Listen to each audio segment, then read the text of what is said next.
Good morning. I'm planting seeds today.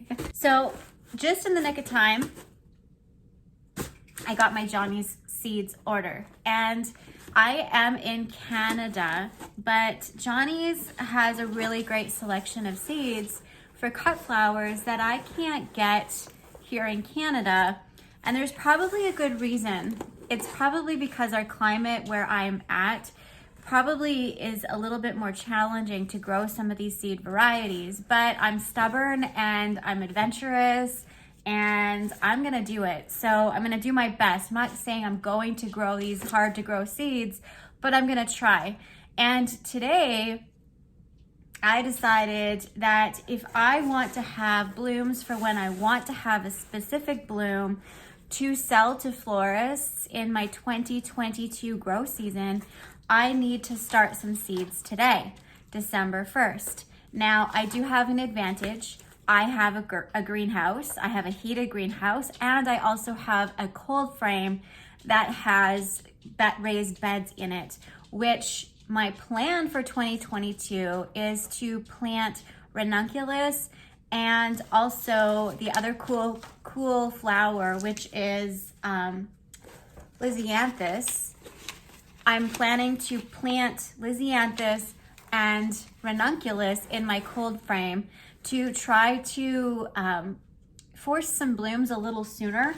I will be growing them up in my greenhouse in the months of April. Beginning of May, I will be planting these into my cold frame because they are a cold hardy flower. Now, here we can get snow June 1st. It's happened so many times. The rule of thumb is you never want to plant anything before the May long weekend here in our climate, because we typically get snow around that time, and there's often times we have a big melt and then we get another dump of snow and winter makes its appearance again. So usually I typically would not put my garden in, like my vegetables in, until the beginning of June. And I would usually have a pretty good season. My plant starts the first or second week of June. I put my transplants out. These are what's considered a cold season flower. So lisianthus, they're really hard to start, and they have a 150-day cycle. So from the time that they germinate to the time they bloom, it's gonna take 150 days, which is a long time in a 100-day growing season, which means I have to start these seeds today in order for me to have blooms. I'm targeting for around Mother's Day because I don't have any other real options in our cold climate to offer my florists that I can force. I couldn't get any tulips or daffodils in bulk, so I can't force any of those bulbs, but I do have lisianthus. And I do have ranunculus coming. So lisianthus and ranunculus are my end of May to June target for selling to my florists. So how do I figure this out? I went online and I actually got this tip from Nicole at Flower Hill Farm, and she grows all kinds of cut flowers as well. And I learned a lot about starting lisianthus from her and things. I took some of her advice and I found other information online, and I come up with an idea of how I will do this based on my climate, where I am, where our average last frost date is for where my house sits. Now, where my house is, we could say that the targeted last frost date is May 25th. That's usually pretty average where my house is, which is why we got bumped up from a zone 1 to a zone 2. From what I understand. I don't quite understand the whole bumping things around yet, because some of it makes no sense, and we're on this edge where our property is, where it is in this category, but it's not in this category, and across the road they're in a different zone, and it's just such a weird, confusing thing. But I can grow successfully plants that will come back as perennial year after year, that are zone 3 plants, And I have very good success with many different varieties of zone 3 plants. I've even had a perennial come back that was a zone 4. I had a tree that come back that was a zone 4. And we had 50 below wind chills that winter, and it made it through somehow. So it just, I don't know if it's the moisture level. I don't know if it's the amount of snow we get that kind of insulates the plants from the wind chills and such, but we did okay. And so you'll win some, you lose some. Flower farming is farming, and it's always a gamble. So, okay, how did I figure this out? I took Nicole's advice and I printed out a calendar with the entire, it's like an academic year calendar, so it has all of the months. And what I did is I went through and I numbered each one with each week with a number. So January, the first week of January is week 1. And I just did this so it's easier for me to kind of keep track of what I need to start by weeks. Just because then the math is a little easier for me because I'm not very good at math. But so as you can see, January I just did 4. And then I even though that there's these are days that are remaining over, I just kind of carried it over to start week 5 at the beginning of February and just carried on to 8 and then carried on to 9. So you can see I just carried on each month. So the reason I did that is because it's easier to kind of configure how many weeks. So on the back of the package, I'm going to read this, and this is why it'll make sense. It says, so 12 to 13 weeks in deep cell packs before last frost. Light is needed for germination. So I want to go back to that again. So 12 to 13 weeks in deep cell packs before last frost. So it's easy for me to just look at the calendar. There's my last frost date, and I just count the number of weeks backwards, which puts me, in February. But because these are a cool flower and I have a cold frame and I also have row cover, I can actually plant these 4 weeks sooner than our last frost date. So I can put a seedling out into my garden and cover it up with row cover 4 weeks because it is a cool flower and it can handle it. But it has to have some established and some protection. Because I'm doing it into my greenhouse that is a cold frame, I will have cover over it in there to protect it from freezing, but I will also have soil cables in there to kick on. They run on thermostats, which so they kick on when the soil starts to get down to really low temperatures. It'll kick on and warm it, keep it not heat it up, but keep it at a place where the soil isn't going to freeze and it's not going to damage the plant.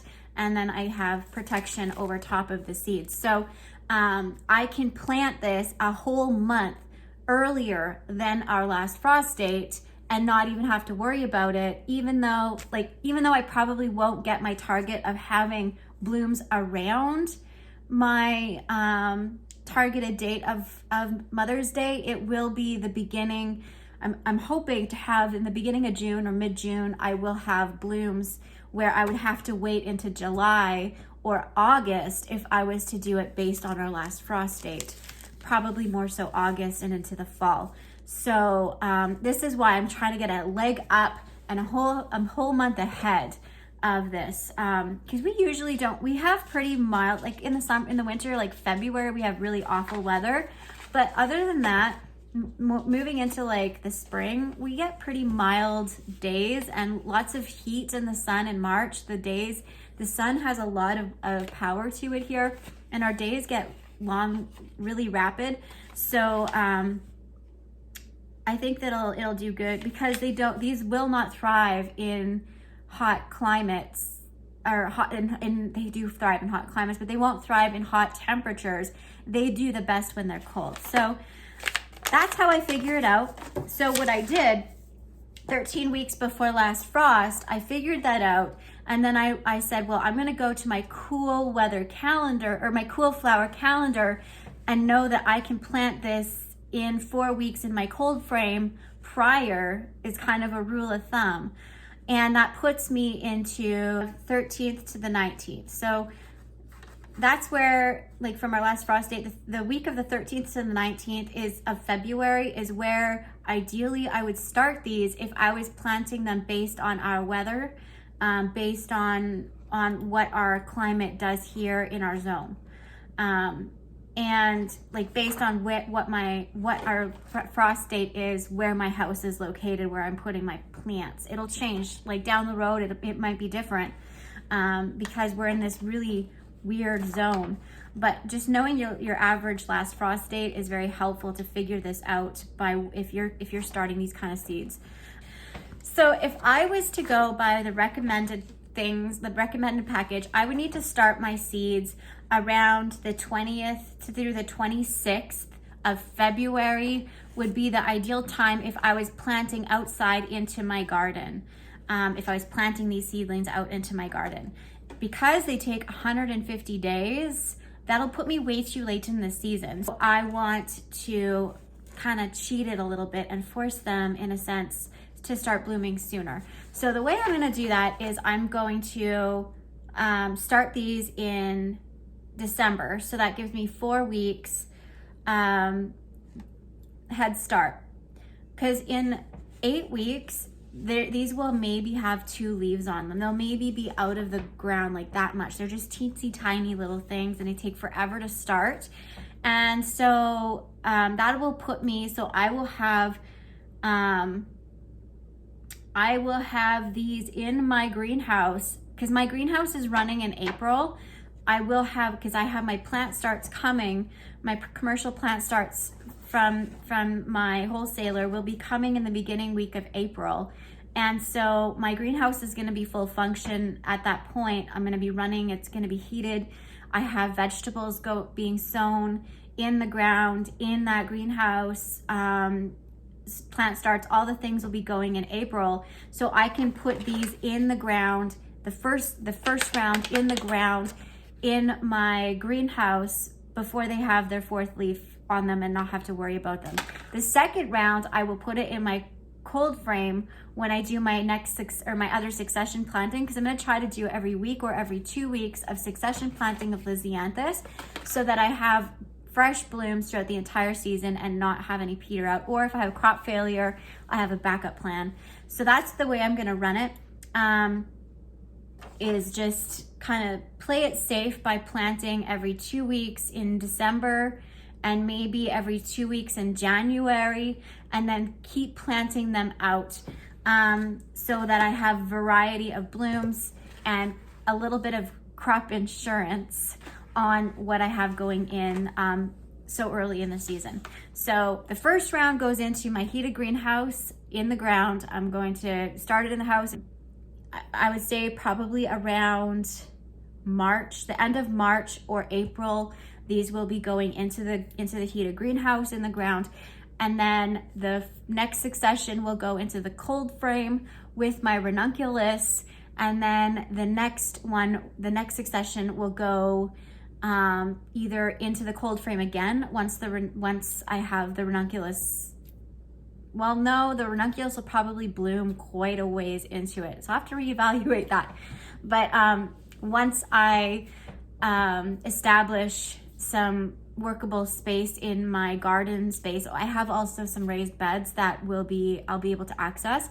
I'll put some heat cables in there if I need to warm the soil, so that I can get them in the ground outside with row covers right around, I would say, the end of April, as soon as the snow is melted, and or the beginning of May, whichever the snow goes fastest on that raised bed. So typically here we'll have snow into May.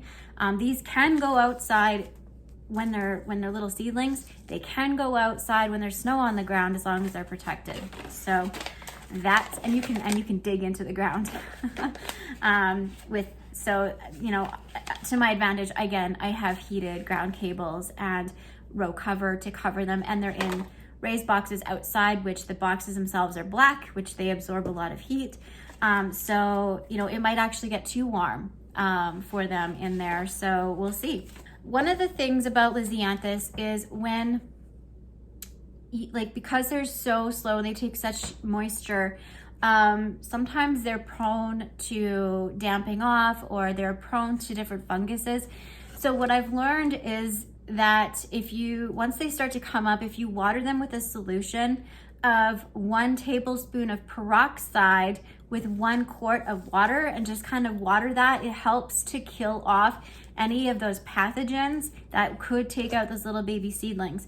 The other thing is to drop the temperature. So a lot of people think heat is better when it comes to seedlings, and it's not.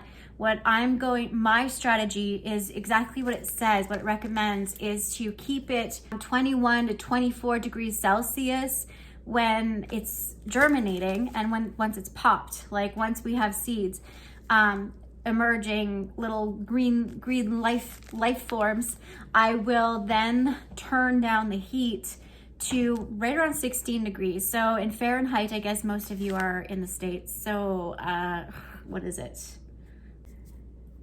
21 to 24 degrees Celsius is 70 to 75 degrees Fahrenheit, and 16 to 21 degrees Celsius, 60 to 70? 60 to 70. 60 to 70 degrees Fahrenheit.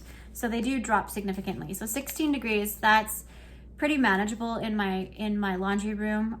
It stays quite cool in there, and so that's where I'll be able to manage to keep these growing until I'm ready to put them out. I do have vermiculite. I am going to cover just to help with maintaining the moisture level that grows algae, because that's one of the issues that a lot of people say they have, is they grow algae and all different things. And it's usually as soon as the seed pops out of the soil, you need that soil block or the cell to dry out and then be rehydrated in a cycle.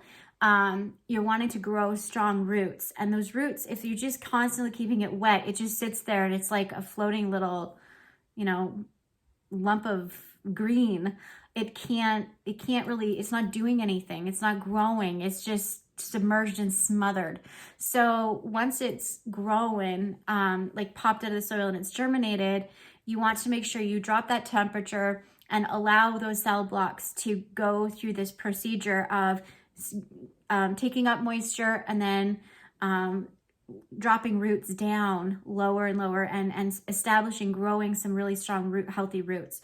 Also, air circulation is really important. Get a fan just very lightly going in there, just swaying back and forth is a great motion to have. That's how I find success with doing all of my seed starts, unless they need moisture all the time, which I don't think there's very many seeds that I start personally that can tolerate being drenched all the time, and that's usually what causes the algae and such. So typically backing it off on watering is water just in the mornings and once a day, and allow them to go through these cycles. That's part of it. You have to learn to think like a plant and what a plant needs. So time to go grow some stuff. I thought I had some seed starting stuff in the house, but I think it's all in the cold frame greenhouse. So I guess I can just show you what I was talking about, where I'm putting them in the early spring in the cold frame, and then you'll know exactly what I mean. Well, I managed to find some of these cell trays, so I think we'll use some of them. And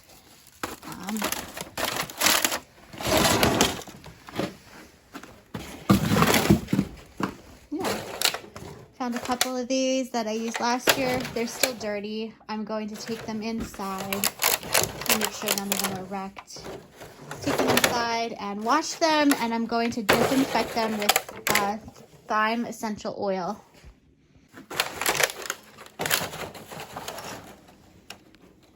Do.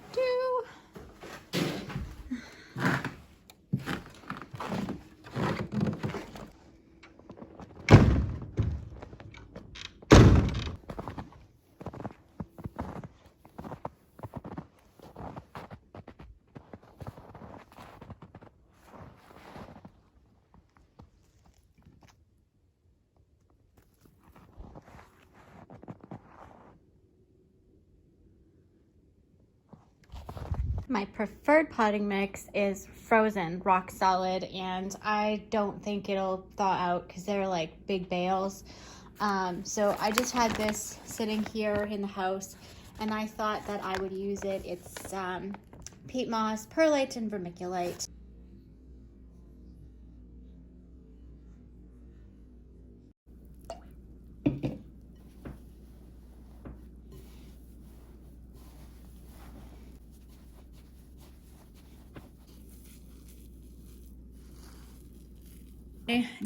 I'm only using one tray. I should show you, I just have the one tray we collected out of the greenhouse, and I disinfected, I got dirt all over it already, but I disinfected this and the water tray.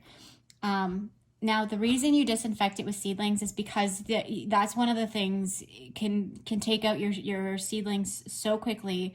I've learned that in the past. Using dirty trays is a no-no. So what I used is just a disinfectant spray that I sprayed on, and then I let it soak, and then I rinsed it off because it's pretty hard to get into here. So I just disinfect it. It's hard to get in here and clean it with like a cleaner and a cloth and everything. So I kind of got everything out as best I could. And then I sprayed in here and let it sit for like 15-20 minutes, and then I rinsed it out really, really thoroughly. The solution I used was a disinfectant made with thyme essential oil, but you could use vinegar, you could use vinegar and thyme, you could use whatever cleaner. You could use Lysol if you want, as long as you rinse it really, really well. Make sure that there's no chemical or residue left behind, and you're starting with a good clean tray if you're reusing stuff and not buying new. This one is Arena Gold 2, lisianthus, and it's super, super pretty. I'm definitely gonna plant this one today because it's a really light, springy color. I do like the Voyager, the Lavender Voyage 2 is this one, and then this third one here is the Roseanne Brown, and the Roseanne Brown is a more fall color. It doesn't really go with a spring palette. So I think I'm just gonna set this to the side and not plant any of these. When it says it needs light to germinate, it means that light needs to actually hit the seed. Light needs to like shine on the seed. That's why you don't bury it in the soil or cover it with too much vermiculite, because light needs to actually touch the seed. The seed needs to see light. Okay, so germination is going to take 10 to 15 days. Applied root shield at home and garden is recommended to provide prolonged protection against root pathogens. What I'm going to do then, at the time of planting, so I'm going to go get the peroxide and mix up a solution of 1 tablespoon of peroxide into 1 quart of water, and then I'm going to put it in a little spray bottle, and then I'm going to just lightly spray over the top of the soil, and then when I need to water, I'm going to use that water in the tray, and water in the tray to kind of establish a really healthy, because I don't have this product, this root shield. I don't have it, but I do have peroxide, and it works the same way. It's actually what a lot of greenhouses use in their irrigation to keep things healthy, and to prevent it, because it's a lot cheaper to buy peroxide than it is to buy chemical. So and lots of the times in the chemical, peroxide is in it anyway. I spy with my little eye something that is tiny. Oh, they're white. They're pelleted. They are pelleted, so that'll be cool. You'll be able to see them. Okay, now, how do you get seeds evenly into the trays? You spit on a toothpick, and then you touch it, and then you put it into your tray. Seriously, pro tip. You really do need to spit on a toothpick. See? Magic. 1. And I'm only planting 1 per cell. Oh no, that one's got 2. Come on. Get off. Is it in there? Uh-oh. I lost it. Uh-oh. Okay, that's going back in there. I think that's the seed. So confused. Oh, there's too many sticking. Karate chop this little dude. Come on. There you go. Doop.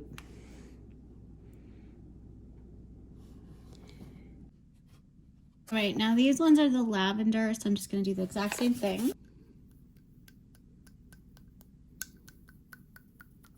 They won't come out. Look, they're stuck. Well, okay, so that works.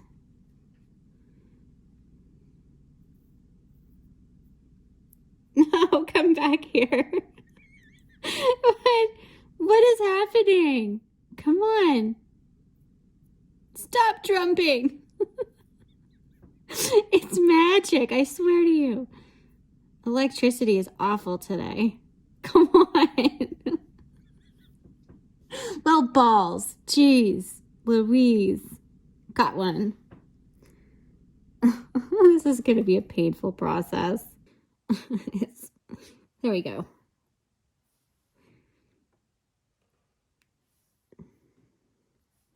Surgical precision. I've never had seeds go so staticky before, especially from a toothpick. Like, I mean, a toothpick is like, look at that, it just jumps off of it. What is happening? How? It's wood. Just to help with moisture. Not to actually cover it, just to help with moisture.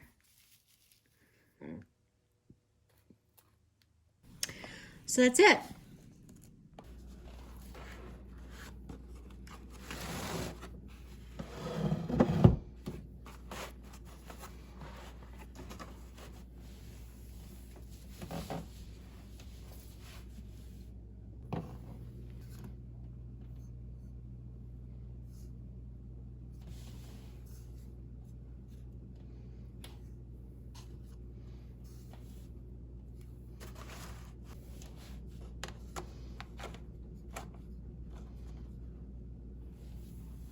There. Now all they need is humidity dome and they're snug as a bug in a rug. Well, I think that'll be it for today. I think that this will be a great start on our 2022 grow season, even though it's super early. It's December 1st. Thanks for being here. Bye. Much love. Hi, Molly. This is the game they play. Come on, Molly. Come. Come. Come here. Come. Come on.